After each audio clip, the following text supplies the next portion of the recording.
In a small town, there was a young man named Ethan. From a young age, he believed that happiness came from big achievements, a prestigious job, a luxurious house, and the approval of others.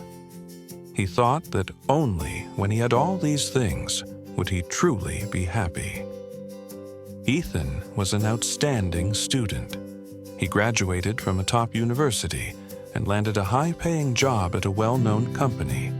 At first, he was excited, but soon, work pressures, tight deadlines, and high expectations from his boss drained his energy. Every morning, Ethan woke up feeling exhausted, worked late into the night, and returned home empty inside. He thought, maybe I need a new car. But after buying one, the excitement only lasted a few weeks. Maybe I need to travel. He saved money for a trip to Paris, but as soon as he returned, the emptiness came back. Maybe I need love. He started dating, but no relationship could fill the void in his heart. Ethan felt lost. He observed people around him.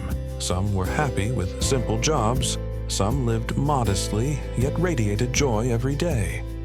Why were they happy while he wasn't? One day, while taking a walk, Ethan came across an old man selling pottery on the street.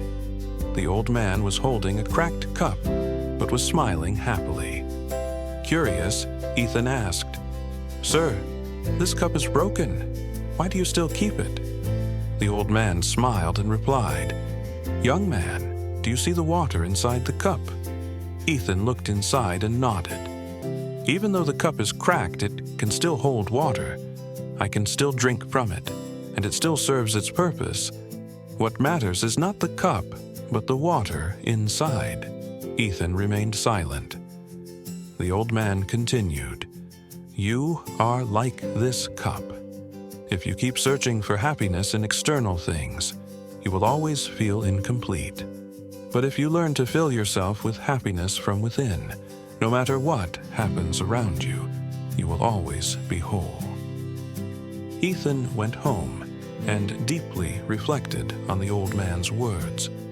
He realized that he had spent his whole life chasing happiness from external things, his job, money, love, but had never truly looked for happiness within himself. He began to change. Instead of working just for money, he found joy in his job by helping colleagues and discovering his true passion. Instead of shopping to fill emotional voids, he spent time reading, meditating, and taking care of himself. Instead of seeking someone to make him happy, he learned to love and appreciate himself first. Little by little, Ethan discovered that happiness wasn't a destination. It was a journey. He realized that he didn't need to have everything to be happy. He just needed to appreciate what he already had. Over time, Ethan was no longer the lost young man he once was. He understood that happiness wasn't about chasing grand things, but about appreciating the small moments in life. The cracked cup had taught him a valuable lesson. Happiness does not come from the outside. It comes from within. And from that moment on, Ethan stopped searching for happiness, because he had already found it within himself.